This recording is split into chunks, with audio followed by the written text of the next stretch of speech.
Agentes de Cambio, un espacio de Ideas Labs para el análisis de soluciones de impacto. Buenos días, mi nombre es Luis Loría y soy presidente de Ideas Labs, un laboratorio de innovación social, política y regulatoria.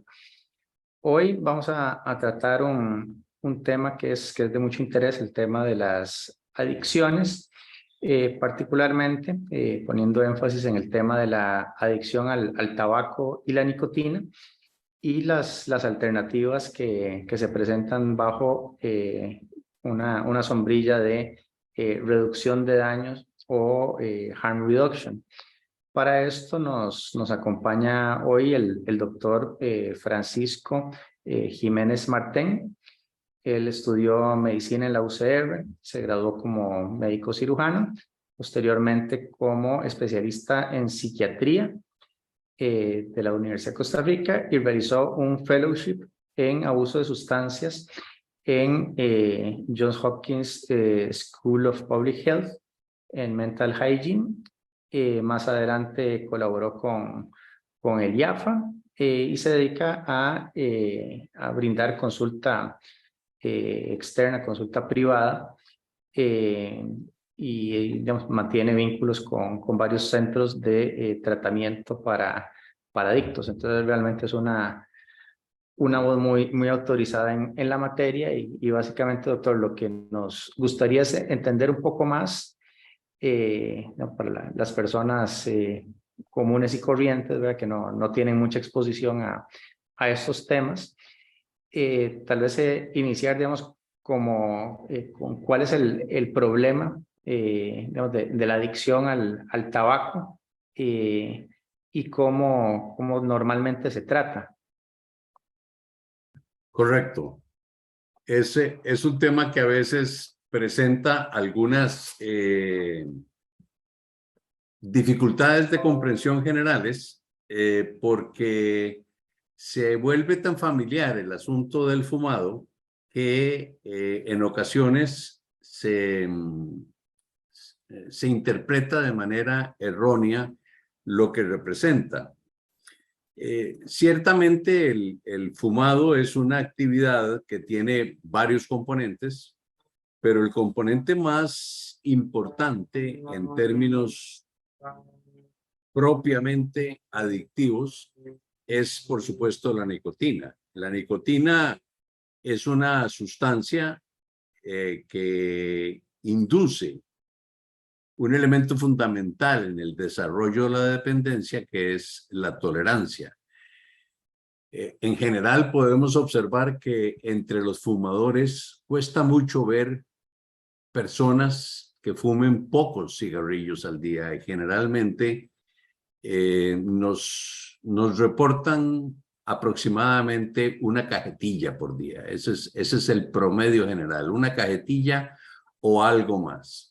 Y si lo vemos desde el punto de vista de lo que es lo que representa esa cajetilla en un día, y tomando en cuenta que tenemos 16 horas despiertos y 8 horas dormidos, pues esa cajetilla representa un poquito más de un cigarrillo por hora. Y esto no es casualidad porque duramos unos 5 minutos tal vez fumándonos un cigarrillo y el efecto de la nicotina, que es inmediato, en cada aspiración la nicotina llega al cerebro en 6 segundos y ejerce su efecto sobre los receptores nicotínicos. El efecto se acumula durante el fumado de todo el cigarrillo y ese efecto va a prolongarse durante aproximadamente unos 20-25 minutos. ¿Qué pasa después? Bueno, la persona experimenta una especie de síndrome de abstinencia cuando ya el efecto de la nicotina pasa y surge rápidamente el deseo por consumir otro cigarrillo. En ese sentido,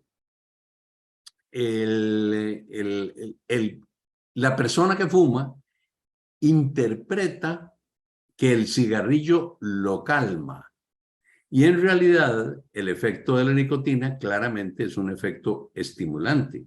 Sin embargo, esta percepción de que el cigarrillo lo calma tiene que ver más con el deseo de consumir una nueva dosis de nicotina que con un efecto tranquilizante per se. Esto es importante entenderlo. Lógicamente, aquí se va a ir desarrollando una dependencia fisiológica y psicológica.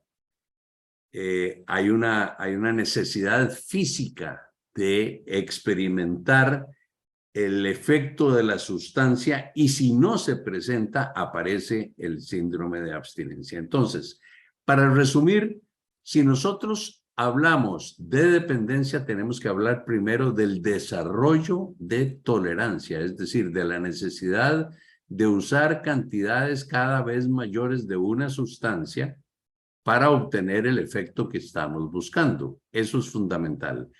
Sustancias que no producen tolerancia, es decir, sustancias que ejercen su efecto siempre de manera similar, no van a ser adictivas porque no hay tolerancia de por medio. Cuando hay tolerancia y la persona necesita aumentar la dosis, ese es el primer paso hacia una dependencia.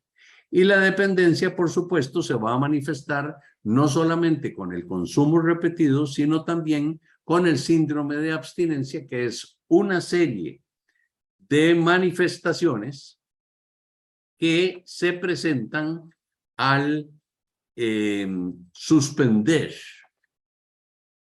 el consumo de la sustancia o disminuirlo incluso, y que aparecen una serie de manifestaciones, por supuesto, entre ellas el deseo de consumir de nuevo. Básicamente eso es lo que podemos decir en términos generales de la dependencia, Luis. Y bueno, durante, digamos, ya varias décadas, digamos, se ha, digamos, como establecido un vínculo entre, digamos, lo que es la adicción al fumado, ¿verdad? A fumar cigarrillos y algunas enfermedades. Digamos, que dice, digamos, como en general, digamos, la evidencia médica al respecto. En general, la gente habla del cáncer de pulmón. Esa es la patología que la gente asocia más frecuentemente con el cigarrillo. Pero, y es cierto, hay una asociación directa del fumado con el cáncer de pulmón. Sin embargo, hay una gran cantidad de consecuencias físicas más allá del cáncer de pulmón. Y resulta ser que el fumado, el consumo de tabaco, es responsable del 40 al 50% de todas las muertes de cáncer. Es decir, no únicamente el cáncer de pulmón. En el caso del cáncer de pulmón, se trata de un 95% de los cánceres de pulmón. Sin embargo, hay un 40 a un 50% de muertes por cáncer que también son responsabilidad del fumado. Entre ellas, por supuesto, las más frecuentes son las que ocupan la boca, la orofaringe y la laringe, ¿verdad? Pero no solamente el cáncer es el resultado del fumado, también hay enfermedades bronquiales, enfisema, y el enfisema es básicamente un proceso mediante el cual se va reduciendo en forma progresiva la capacidad ventilatoria de la persona, la capacidad de oxigenar la sangre, porque se reduce el espacio de tejido alveolar en el que se produce el intercambio gaseoso.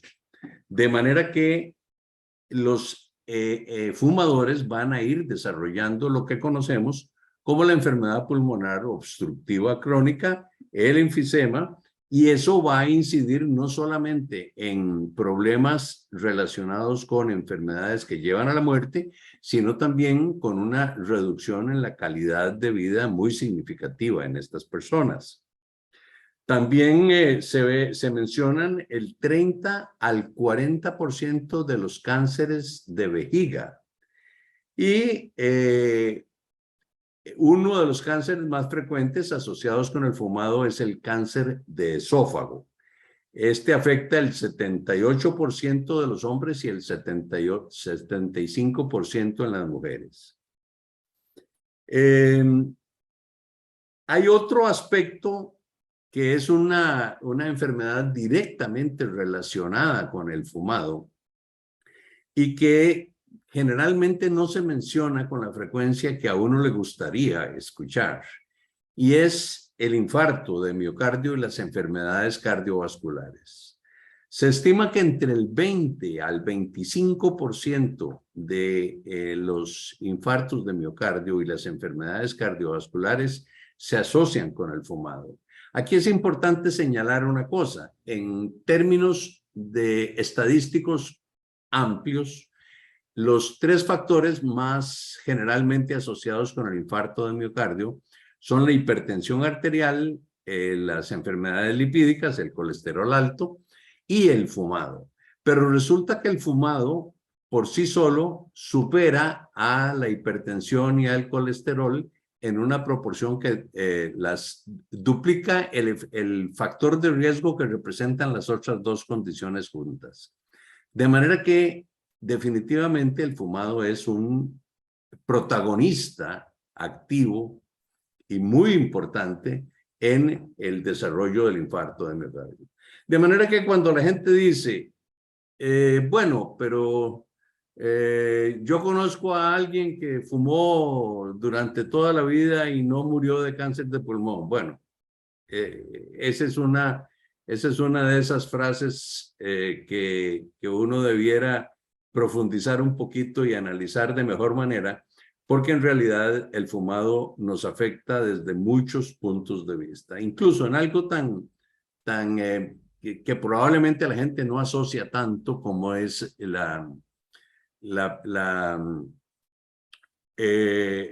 las fracturas de cadera en personas de tercera edad se presentan en un porcentaje mucho mayor en fumadores que en no fumadores. De manera que esto nos habla de que también el fumado va a incidir directamente en la calidad de nuestros huesos, que es algo que tal vez los fumadores no se lo imaginan, no lo piensan o no lo creen posible, ¿verdad? En general, eso es hablando de patologías, pero si lo vemos en términos estadísticos, podemos hacer la afirmación de que el fumador va a perder aproximadamente 7 años de vida. Es decir, la persona que fuma tiene una expectativa de vida 7 años menor que la persona que no fuma. Y en este sentido, pues obviamente quien ha fumado y ha logrado suspender el fumado, cesar de fumar en edades tempranas, pues algo de oportunidades tiene de mejorar su expectativa de vida.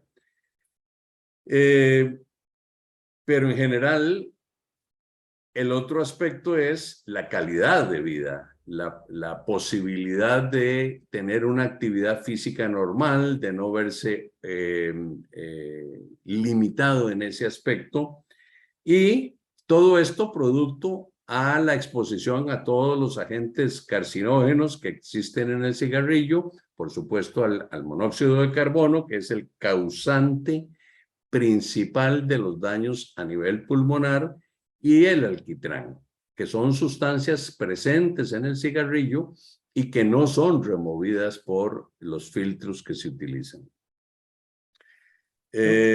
Doctor, tal vez para muy clara la exposición acerca de cómo perjudica la salud el fumado. Tal vez, digamos, las personas comunes no conocían tanto detalle, pero digamos, todo el mundo ha oído que fumar es malo, ¿verdad? ¿Por qué es que la gente que es fumadora, digamos, la gente que es adicta no deja de fumar? ¿Qué tan fácil es abandonar ese vicio? No es fácil, no es fácil y esto tiene algunos factores que podemos mencionar.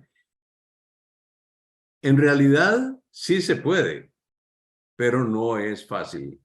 Y las razones para las que digamos que no es fácil específicamente suspender el fumado tienen que ver con que el fumado es un hábito legal, generalmente bien aceptado en términos entre la gente que fuma.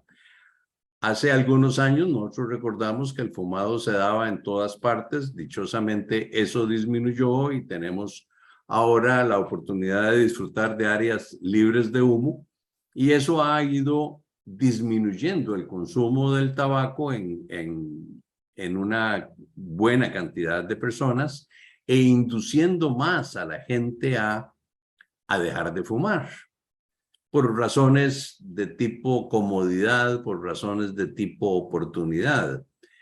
El problema mayor con la cesación del fumado es precisamente que no constituye una actividad ilegal y que por lo tanto puede realizarse con bastante normalidad en la mayoría de los casos. Es de libre acceso casi, bueno, con la limitación de los menores de edad, y eso hace que el usuario no tenga que pensar en aspectos relacionados con limitaciones de tipo legal. Y el otro factor, que es un factor fisiológico, es el hecho de que el efecto se produce inmediatamente y el deseo surge, como lo dije antes, en 20 minutos después de haber apagado el cigarrillo anterior. Entonces el ciclo adictivo se vuelve un ciclo bastante rápido. Es decir, la persona durante todo el día va a mantener un deseo por el cigarrillo que se va sucediendo uno tras otro a lo largo del día. Esto no sucede así con otras sustancias que tienen un efecto más prolongado y que por lo tanto producen un deseo de consumo retardado. Esto es algo parecido a la diferencia que uno puede observar, es una comparación que podemos hacer con el juego. No es lo mismo el efecto del casino en el que usted dispone de una gran cantidad de estímulos que favorecen la apuesta en diferentes formas versus por ejemplo, comprar lotería los domingos, que sería un estímulo que se produce una vez por semana. Si comparamos una cosa con otra, tenemos una forma de entender por qué dejar de fumar es tan difícil. El fumado no depende únicamente de la nicotina. El fumado se constituye en un hábito en el que participamos con diferentes partes del cuerpo. La vista, es decir, el encender el cigarrillo es todo un protocolo, ¿verdad? Sacar la cajetilla, sacar el cigarrillo, encenderlo. Es decir, hay todo un protocolo que la gente incorpora con movimientos de manos, con movimiento de brazos y que se vuelve una parte importante de la secuencia de eventos que llevan al fumado. Esto también es difícil de desarticular y se vuelve un proceso prácticamente automático. Es decir, el individuo llega a hacerlo de forma inconsciente, de forma tal que esto se vuelve un hábito que requiere no solamente del esfuerzo que se necesita para deshabituarse de la nicotina, sino también para deshabituarse de todo ese protocolo que rodea el fumado. De manera que ciertamente es un proceso difícil de lograr, no imposible. La gente le teme a ese proceso, le teme a someterse a un síndrome de abstinencia, le teme a dejar esa seguridad que le brinda quizás tener un cigarrillo en la mano en algún momento, en alguna circunstancia particular, y por lo tanto, aunque en el fondo desearía dejar de fumar, tiende a evitar el compromiso de enfrentarse con el fumado y de pensar en una cesación del fumado. Sí, tal vez como para ir cerrando, existen, digamos, algunas alternativas, digamos, que se han puesto a disposición de las personas que fuman para ayudarles, ¿verdad?, a dejar de fumar. Hoy han aparecido algunos productos nuevos, hay cigarrillos electrónicos para administrar la nicotina sin quemar el tabaco. Hay lo que ahora llaman vapeadores, ¿verdad? ¿Qué tan, digamos, recomendable es esto para quienes quieren intentar dejar de fumar? A lo largo del tiempo ha habido una serie de opciones que se han ido presentando, que se han ido descubriendo con algunos recursos farmacológicos con sustitución de nicotina o sin sustitución de nicotina. Básicamente eso es lo que ha hecho la diferencia. Creo que todos hemos escuchado y todos hemos conocido los parches, ¿verdad? Que se han utilizado desde hace ya mucho tiempo y que tienen pues una forma de sustituir la nicotina en el organismo, por lo tanto brindar un proceso de desintoxicación progresiva, brindando cantidades cada vez menores de nicotina al organismo para que el síndrome de abstinencia se diluya en el tiempo, es decir, que sea menos dramático, que sea menos doloroso, por así decirlo. Efectivamente, ha habido medicamentos que se han utilizado, algunos de los cuales han tenido como función el bloqueo de receptores nicotínicos. Otros medicamentos tienen funciones diferentes, estimulantes en algunos casos que sustituyen el efecto de la nicotina. En el tema de los vapeadores, siento yo que hay una oportunidad muy interesante porque los vapeadores son una opción que semeja en buena medida el protocolo del fumado del que hablábamos antes. Toda esta ritualización que se desarrolla a lo largo del tiempo en la persona y que a través de los vapeadores se logra obtener un proceso bastante similar, solo que con una disminución de muchos de los riesgos asociados con el fumado.